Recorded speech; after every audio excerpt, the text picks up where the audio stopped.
Dr. Mark Jangizi here with your Science Moment. Today I'm going to do something a little different. I have a book coming out next summer with Dr. Tim Barber. It's a book we've been working on for almost a decade, and it's called Expressly Human.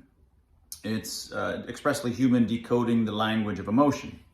And I'm going to just read an excerpt. Every once in a while I'll read excerpts from books of mine, and this one, though, is getting at force.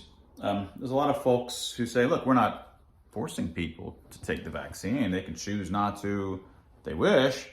Never mind the fact that they'll be fired from their job. Never mind the fact that everybody's arm twisting them socially and they'll renounce their friendship with them. Never mind that they might well be banished. Never mind that they might actually be sent to prison in many of these countries. The very notion of force is completely misunderstood by most folks who seem to believe that force only concerns just physics-like force. And so let me just, in this book, Emotional Expressions, we derive them from first principles as the means by which social animals evolved to avoid the use of actual physical force, to avoid fights in some sense, right?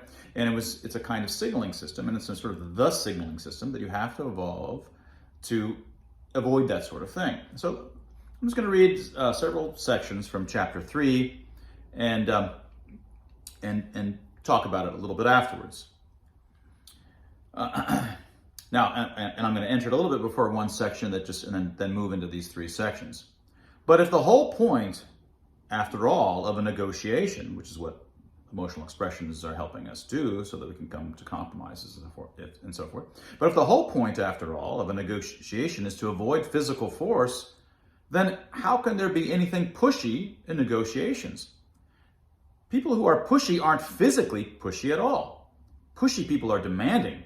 They keep griping for more, asking to get their way and demanding more for themselves. They're usually a bit of a pain in the ass, but notice that they're rarely actually a literal pain in the literal ass.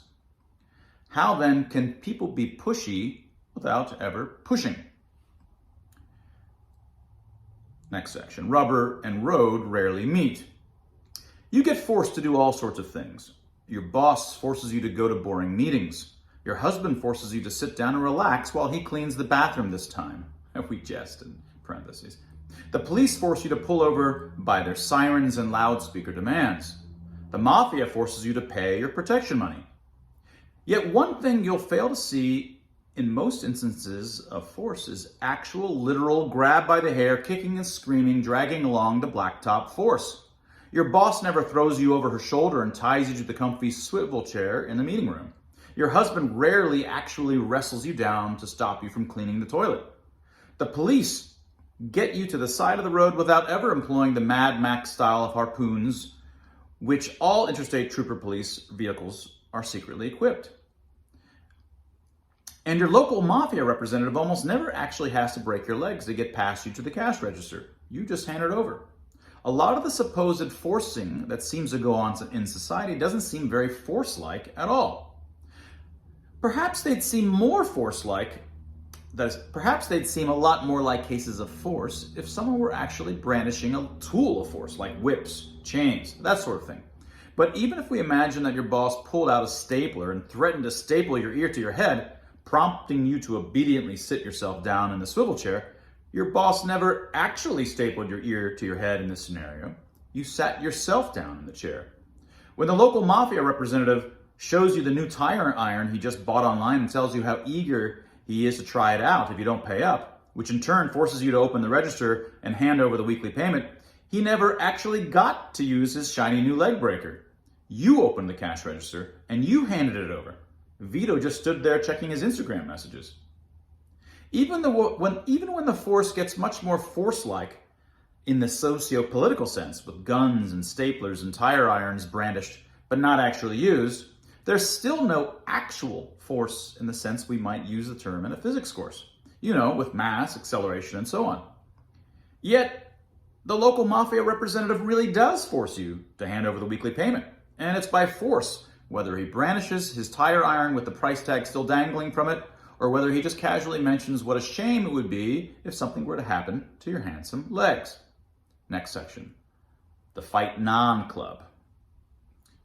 All this talk about staplers and tire irons and harpoons suggests that maybe the force that occurs in social situations such as these occurs because the fight that could happen if the negotiation fails contains real, live physical force. Your boss may not actually physically force you into the meeting room, but the stapler she keeps waving around amounts to a threat of physical force. The intuition that there's a force of wills amongst social animals who are merely signaling and not actually oomphin would come from the fact that there's real oomph in the fight that might happen. Because again, there's always a fight that would happen, some kind of fight or some kind of way of settling the matter if they can't come to a compromise.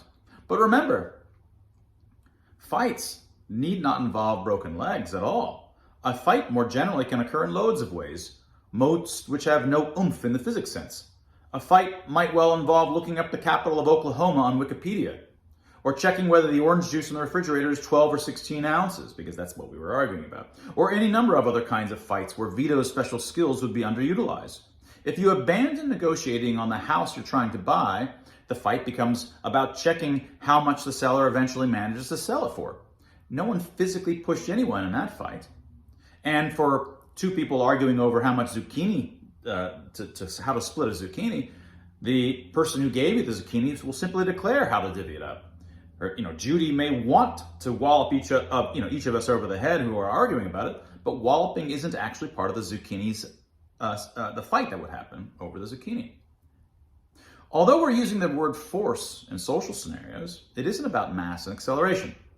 It's about the other party having such a strong negotiating position that you feel you basically have little or no choice but to agree to what they demand, no matter how abstract and wispy the fight would be.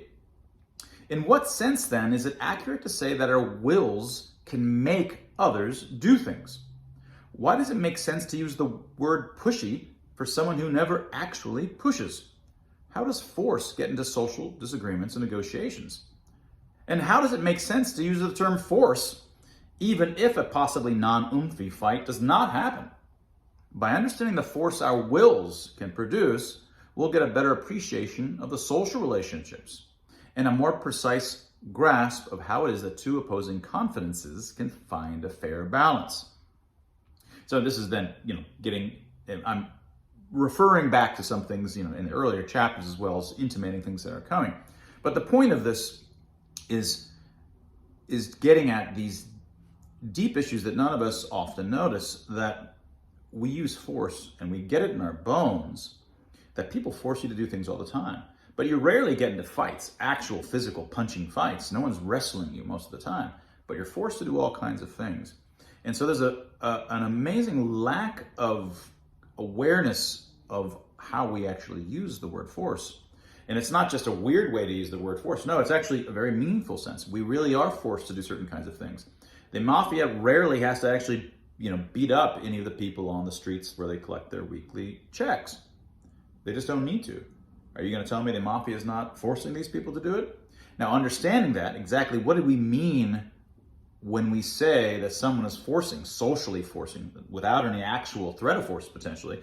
It's the threat. It may not even have a threat of actual physical hitting. It can have other kinds of threats that are involved, none of which ever may back up to an actual physical scratching with the actual physics behind it.